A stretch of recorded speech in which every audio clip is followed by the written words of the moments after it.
Olá, meus amigos, boa tarde. Vamos falar sobre tributação nos investimentos. Falar um pouquinho da reforma tributária, um pouquinho aí do sentimento, né, dos investidores em relação à tributação, o que isso pode gerar para a gente aí de benefícios ou de malefícios. Porque é uma preocupação muito grande para quem está investindo é a tributação sobre os investimentos, né? Toda vez que vai pesar no nosso bolso, a gente fica preocupado, né, do que vai acontecer, se a gente vai diminuir nossa rentabilidade, se vai ficar ruim fazer investimentos, dado que a tributação está aumentando. A gente só está ouvindo aí o Paulo Guedes falar o tempo inteiro de tributar os dividendos, né, de tributar os proventos dos fundos imobiliários, e aí a preocupação aumenta e muita gente, infelizmente, o brasileiro, nós brasileiros, né, a gente tem uma mentalidade de que pagar imposto é ruim e é melhor não pagar, não fazer investimentos para não pagar imposto.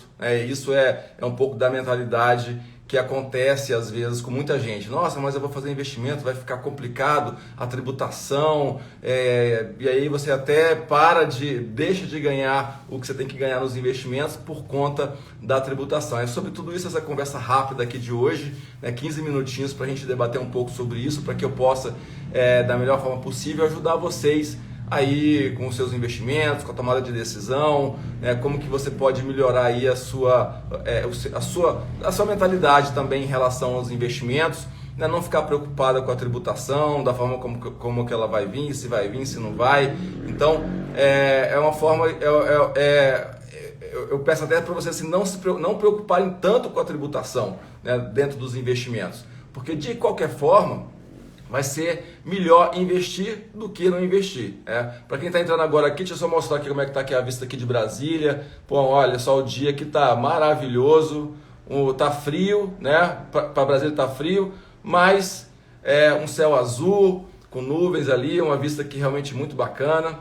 Então, primeiro, pessoal, assim, o que eu acho muito importante comentar é que, olha, uma reforma tributária, desde quando eu comecei a trabalhar no mercado financeiro, aí tem 30 anos que eu faço investimentos, né, os tributos sempre foram uma questão muito complicada no Brasil, né, para as empresas, para geração de caixa, geração de lucro, né. Muitos aqui talvez são empresários, né, eu conheço alguns aqui, Laís, Carlos, Adriana, são empresários, a Elisete, tem seus negócios e sabe que a tributação é uma questão muito complicada que destrói o valor de qualquer empresa. Muitas empresas quebram por conta da tributação. Então, a gente tem essa intuição de que é necessário realmente fazer uma reforma tributária para desonerar o empresário principalmente.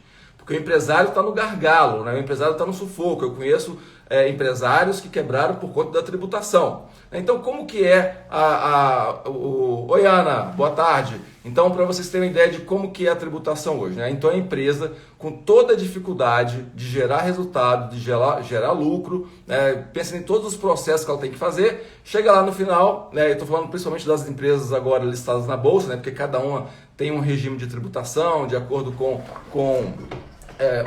o seu tamanho, etc, né? Então, vamos pensar um pouco nas empresas listadas na Bolsa. Então a empresa gera um lucro, né, e sobre esse lucro ela vai pagar 25% de imposto de renda. E tem mais a contribuição social sobre o lucro líquido, que é mais 9%. Então vamos imaginar aí 34% de carga tributária em cima do lucro das empresas. Fora isso, né, porque isso foi no lucro depois, lá na última linha do balanço. Fora isso, tem o ICMS, né, tem PIS/COFINS, então tem uma carga tributária gigantesca. Para você ter ideia, o PIS/COFINS, né, se você pegar o manual, pegar a lei do PIS/COFINS, só de índice tem 65 páginas. Né? A lei tem 2.000 páginas, né, do PIS/COFINS. Então é uma coisa, além de ser alta a tributação, é complicadíssima. Então, para quem é empresário, sabe que a tributação é uma coisa complicada dentro do seu negócio. Imagina para empresas grandes, né? Para empresa do tamanho das empresas listadas na Bolsa. Então, vamos imaginar o seguinte. Se vamos só pensar na lógica aqui, porque o ministro ele foi lá, entregou o documento inicial, né, da reforma tributária, não tem muitos detalhes ali, né, as coisas vão entrar, vai mandando aos poucos, acho que em agosto, que ele vai mandar a legislação ali da tributação dos dividendos, né? Então, vamos imaginar que a reforma tributária, ele falou também da unificação ou da extinção do PIS/COFINS, no imposto agregado e tal. Então é uma coisa que não dá nem para a gente discutir, porque tecnicamente não está estabelecido ainda, não está definido. Então, mas se a gente imaginar que vai ter uma reforma tributária, né, que inicialmente pode pesar no nosso bolso, mas que vai desonerar a empresa, né? Lembra, a empresa lucrou 25% de imposto de renda, mais 9% de contribuição social sobre o lucro líquido, já dá 34%, já vai para o governo. Fora isso, lá tem o ICMS, né, que é lá no começo da DRE.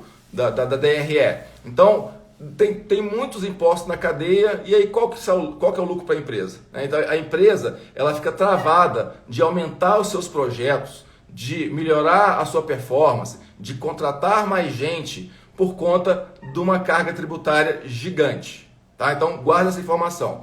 Do outro lado, hoje a gente recebe os dividendos, e os dividendos a gente não paga imposto de renda. Né? E uma coisa que o ministro está falando é que vai passar a tributar nós, né, os acionistas, né, os proventos que a gente recebe, né, das empresas. Aí, lógico, a gente fica desesperado, por quê? A gente fica agoniado, porque a primeira coisa é que vai pesar no nosso bolso. Poxa, cara, eu recebo tanto de dividendos, vai pesar no nosso bolso. Então, levando só por esse lado, sim, né? Mas vamos pensar no contexto geral. Imagine se a reforma tributária realmente for feita com responsabilidade, com a intenção que é inicial de unificar os tributos, reduzir a carga tributária das empresas. E as empresas vão poder contratar mais, otimizar os seus processos, investir mais na sua produção. Né? O que isso vai acontecer naturalmente? Uma empresa que tem capacidade de aumentar a sua performance, de aumentar, de desonerar a carga tributária e transformar esse imposto que ela pagaria na melhora de produção, né? No aumento de produção, né? Na expansão do seu negócio. Então a empresa vai contratar mais, ela vai vender mais, ela vai lucrar mais e com isso ela vai pagar mais dividendos. É um ciclo normal da economia. Se isso acontecer da forma como a gente está imaginando, é isso que pode acontecer. Então, num primeiro momento, a gente pode pensar assim, poxa, eu vou pagar o imposto sobre os dividendos que eu estou recebendo. Tá? Mas na contramão disso, com essa otimização da carga tributária dentro das empresas, as empresas vão poder pagar mais dividendos, né? Porque vão ter mais lucro. Uma coisa também que pode ter esse conflito, poxa, o empresário pode pensar assim, vai ficar mais difícil distribuir os dividendos porque eu vou distribuir e vou pagar imposto, né? O próprio empresário, poxa, eu vou pagar os dividendos e vou retirar o dinheiro da empresa e vou pagar imposto sobre esses proventos.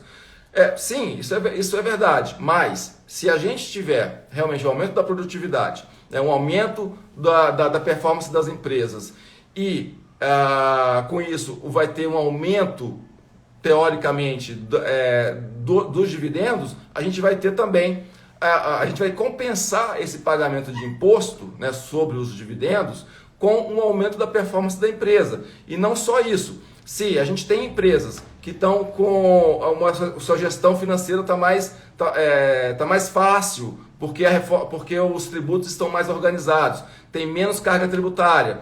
Então elas vão, à medida que elas lucram mais, elas vão crescer também a sua cotação na bolsa. Então você pode esperar que as empresas podem ter uma performance melhor no mercado financeiro por conta da organização e da redução da carga tributária dos impostos pagos pelas empresas. Quero agradecer ao pessoal que está aí na hora do almoço, aí, segunda, quarta e sexta, aí, 1h30, a Gabi, minha irmã, a Brícia, a Clarissa, a Marina entrou aí, a Elisete mandou aqui uma pergunta. Temos que ficar felizes por pagar imposto, porque daí estamos faturando alto. É isso? Sim. Tem muita gente, que eu falei aqui no começo da live, que eu pego, como eu faço consultoria financeira, ajudo as pessoas com seus investimentos, tenho meus treinamentos aí, eu vejo assim, não, mas Rafael, não vai ficar complicado pagar imposto? Não é complicado pagar imposto sobre investimentos? Eu falo assim, gente, não importa se é complicado. Queira pagar, ô Carlos, ô Felipe, queira pagar muito imposto sobre o imposto de renda sobre o resultado dos seus investimentos. Porque quanto mais imposto você está pagando, mais o lucro das suas operações estão aparecendo, sabe? Então, desmistifiquem isso de... olha, parece até... o Braz, parece até que eu estou falando uma coisa que não existe, mas eu dou aula para alunos sobre investimento todos os dias. Hoje mesmo já fiz 3 reuniões. Então eu convivo muito com isso. Poxa, eu vou passar a fazer investimentos, não é difícil fazer a declaração de imposto de renda, não é complicado, eu vou passar a pagar imposto. Gente, o imposto é sobre o seu lucro. Então otimize os seus investimentos para você pagar muito imposto. Porque quanto mais imposto você pagar, quer dizer que mais dinheiro você está entrando no seu caixa, mais você está aumentando, melhorando a sua qualidade de vida, né? mais uma perspectiva maior e melhor de uma vida feliz você está tendo, porque está entrando mais dinheiro. Né? Agora, se o dinheiro é mal utilizado ou bem utilizado, cara, não cabe a gente. Né? Da nossa parte aqui, o que a gente quer é isso, otimizar nossos investimentos para... viver melhor, né? Se tiver que pagar imposto, que o imposto seja realmente sobre o lucro. Agora, deixa eu ver o que a Ana está falando aqui. A empresa paga muito imposto e o empresário paga pouco. A atividade produtiva é onerada e o país todo perde. Exatamente, Ana, é isso que a gente está falando aqui.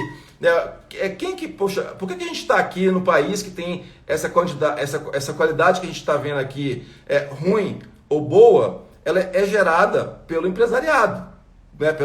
Para quem tem 1, 2, 3 lojas, uma loja, 5, 10, 15 funcionários, né, e para as empresas que estão na bolsa também. Então, tudo isso que a gente está vendo aqui é gerado por imposto pago pelas empresas. Então, se a empresa está no gargalo, né, está sendo enforcada por conta de tributação, cara, como é que você pode, um empresário, melhorar a sua performance, contratar mais gente, porque o imposto enforca o empresário? Então, a gente tem que desonerar as empresas. As empresas tem que ter mais capacidade de contratar mais gente, de reduzir sua carga tributária, pegar essa diferença do imposto e aplicar na sua capacidade produtiva, porque ela vai produzir mais, vai vender mais, com mais eficiência, vai gerar resultado, vai pagar mais dividendos, e a economia vai crescer. E a cotação dessa empresa vai aumentar na bolsa de valores também.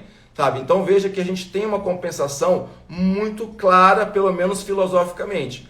Ou integrar negócios, meu amigo Arthur. Então por que filosoficamente? Porque a gente, ao longo desses 30 anos aí que eu trabalho, a gente está falando da reforma tributária, aí vai o texto, aí daqui a pouco o texto é alterado, aí quando volta, não volta da forma como foi proposta pelo ministro, e aí acaba onerando as empresas, acaba onerando a pessoa física e a reforma não anda, sabe? Então esse é o medo que a gente tem aqui Fala Moa, o que a gente tem de não da reforma sair capenga, como muitas vezes já aconteceu. Mas se essa ideia do Paulo Guedes, ela é muito boa, coisas que inclusive acontecem nos Estados Unidos, né? O imposto agregado. É muito mais lógico de você fazer um imposto, ô Julião, um imposto que seja agregado, que facilite a vida das empresas, né? Então, sobre a reforma tributária é isso. Tem muita gente me perguntando também da questão dos dividendos. Então, na minha visão é o seguinte, cara, se a gente conseguir fazer uma reforma que melhore a condição para as empresas, a empresa vai investir mais nos seus processos produtivos e com isso vai gerar mais resultado, e o que a gente vai pagar de imposto sobre os dividendos vai ser compensado pelo aumento dos dividendos e pela melhor cotação das empresas no mercado financeiro. Sabe, é essa lógica que eu vejo até agora. Então a gente não tem ainda um texto definitivo, não dá para a gente falar muito, então não se preocupem com isso. E uma outra coisa que tem que pensar é o seguinte, tem muita gente me perguntando, além dos dividendos, dos fundos imobiliários, né? Porque os fundos imobiliários a gente tem aquele provento mensal que é isento de imposto de renda, que é uma maravilha. Aquilo ali eu realmente gosto muito. Quem gosta de fundo imobiliário, dá um joinha aí, porque tem gente pessoas falam, não, essa questão da tributação do imposto de renda está muito complicada do fundo imobiliário, então não vou querer entrar e tal. Quem gosta de fundo imobiliário já investe aí, dá um joinha aí que gosta de fundo imobiliário, porque eu gosto, eu indico sempre, está na nossa carteira. Então vamos imaginar que vendo todo um contexto, né, dos impostos com a tributação vamos falar especificamente do fundo imobiliário. Eu escuto falar sobre a tributação desses proventos dos fundos imobiliários desde a época do Fernando Henrique, sabe? Então fala-se, aí não consegue, não aprova, não vai para frente. Mas vamos supor que é aprovado neste momento, né? Não está no texto que o Paulo Guedes entregou lá, não está dizendo nada sobre essa tributação especificamente, então vai ser uma coisa que vai vir mais para frente. Então, mas vamos supor, você está aí lá no seu fundo imobiliário, em média, quanto que está rendendo o yield aí, anuais de uma carteira média dos fundos imobiliários? Vamos supor, tá, que dá para você fazer uma carteira aí com 6% ao ano. E esse 6% ao ano isento de imposto de renda. Tá, então vamos supor que você comece a pagar imposto de renda sobre esses proventos mensais. Sei lá, de 15%, não sei, de 10%. Né? Mas vamos supor que o seu yield médio dos proventos dos fundos imobiliários seja reduzido, vamos supor, de 6% para 5% ao ano. Tá? Estou colocando aqui porque realmente não tem nada muito claro sobre como que vai ser essa tributação. Tá, então de 6 para 5. Ficou 5%. Cara, se você sair do fundo imobiliário porque tem essa tributação, para onde você vai? Para a Selic, que está pagando hoje 2,20, a gente corre o risco aí de fechar o ano a 1,75. Né? Você vai sair da onde? Dos 5% do fundo imobiliário para ir para a poupança, que está pagando 1,10. Entende? Então, mesmo se houver um aumento da tributação nos proventos dos fundos imobiliários, eu tenho certeza que no contexto atual que a gente está passando agora de nível de taxa de juros, ainda vai valer muito a pena você manter os seus proventos dos fundos imobiliários do que ir para a renda fixa para ganhar 1,5% ao ano, né? E não vai ganhar nada, sabe? Porque a inflação, 1,5% de juros ao ano e 1,5% de inflação ao ano, ganho real deu zero, né? Agora, se por outro lado você tem a carga tributária que vai melhorar as empresas, que vai melhorar o país como um todo, o que vai acontecer normalmente?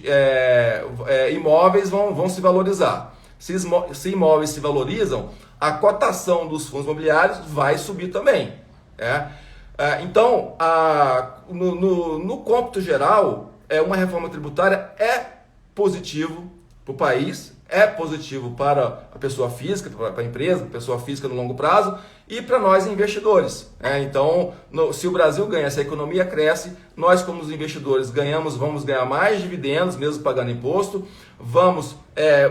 a gente vai ver esse prolongamento desses juros baixos no Brasil e se o juros estiver muito baixo, você reduzir o seu yield do seu fundo imobiliário de 6 para 5, por exemplo, ou até para 4,80, vai ser muito mais, 2, 3 vezes mais do que a taxa de juros. O Felipe está falando aqui que o tema tributação normalmente é negligenciado pelo investidor, mas para a rentabilidade final pode fazer muita diferença. Isso aí, Felipe, com certeza.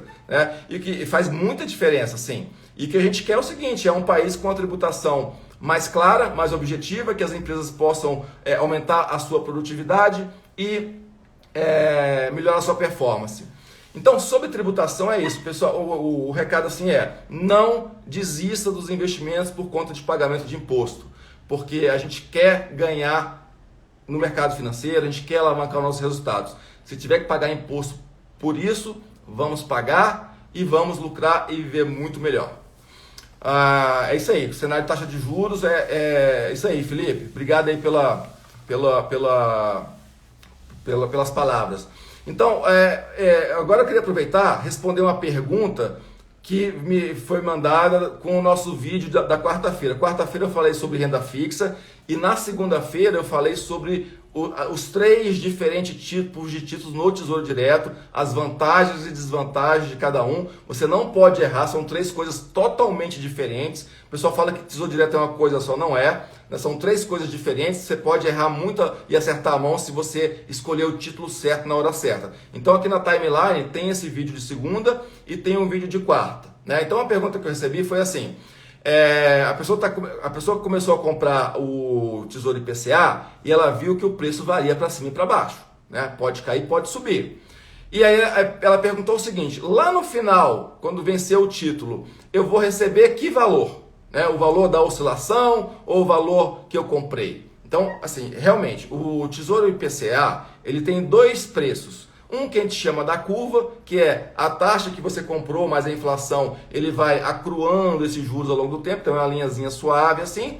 E tem o valor de mercado que varia, se o prêmio sobe, desce, o preço vai cair e vai subir muito forte. Então por isso que você pode errar a mão, comprar um Tesouro IPCA para o seu fluxo de caixa, não é para o seu fluxo de caixa, é para você ganhar no longo prazo. Eu acho que a taxa que está hoje aí, IPCA mais 3,5, vale muito a pena ter um pouco desse título para você segurar por longo prazo. Daqui 10 anos você vai me agradecer como um dos melhores investimentos que você já fez, tá? Mas é por longo prazo. Agora, quando você acompanha o preço do título lá pelo Tesouro Direto, você vê que tem uma linha... O Tesouro IPCA, ele tem uma linha tênue ali que é o preço da curva dele e tem um valor de mercado que sobe e desce, tá? Lá no final do título, se você levar ele lá para o final, essas 2 linhas elas vão convergir para um preço só, tá? Que vai ser o preço da curva do papel, sabe? Então esse é o conceito, você pode segurar que lá no final vai ser um preço só. Agora, muita gente usa isso, eu usei muito, que eu falei, inclusive que eu ganhei 100% em um ano, comprando lá no ano da eleição e vendendo no ano passado, o Tesouro IPCA 2045. E isso aí, Moa, a curva se iguala no final e o Moa, desculpa, meu amigo? O Moa, o Moacir, o Felipe, o Júlio entendem muito disso porque trabalham em fundos que tem ali 80% do seu patrimônio em título público, lugares que eu já trabalhei. Então lá no final as linhas são as mesmas, tá? Então não se preocupe que se você quer segurar por longo prazo, você vai ganhar tudo que foi contratado e... no curto prazo, se você vê uma redução grande do prêmio, você vai ver um lucro muito forte ali no curto prazo, aí você pode vender e aportar esse dinheiro em outro lugar, em outro setor, em outro segmento. Tá? Então, são estratégias que a gente pode usar usando o Tesouro Direto. Pessoal, eu sempre falo que são 15 minutos de bate-papo, mas eu sempre passo um pouquinho do tempo. Agradeço imensamente aí vocês estarem aqui comigo. É muito bom receber esse feedback. O melhor feedback é encontrar vocês aqui ao vivo, mandando seus comentários, mandando seus joinhas. Tendo alguma dúvida, deixa aqui, o vídeo vai ficar gravado na timeline, aperta nesse aviãozinho aí, manda esse vídeo para pessoas que você conhece, quer entender um pouco mais de mercado, quer começar seus investimentos. Eu tenho um curso, treinamento, mentoria individual, mentoria em grupo, eu realmente destravo qualquer pessoa para fazer investimentos tanto no Brasil quanto fora e tenho obtido bons resultados dos meus clientes. Um forte abraço, um bom almoço para quem não almoçou ainda, para quem está almoçando. E segunda-feira, 1h30 da tarde, a gente se encontra aqui. Mande aí sugestões de assunto, que aí eu vou pensar direitinho no assunto da semana que vem para a gente falar aqui. Para finalizar, mostrar aqui para quem não estava no começo, aqui a vista aqui de casa, olha só. Dia lindo aqui em Brasília, tá frio, mas tem o verde aí ainda, tem o céu azul, as nuvem branquinha, pra gente aproveitar o que a gente tem melhor aí da vida. Beijo pra vocês e até segunda-feira.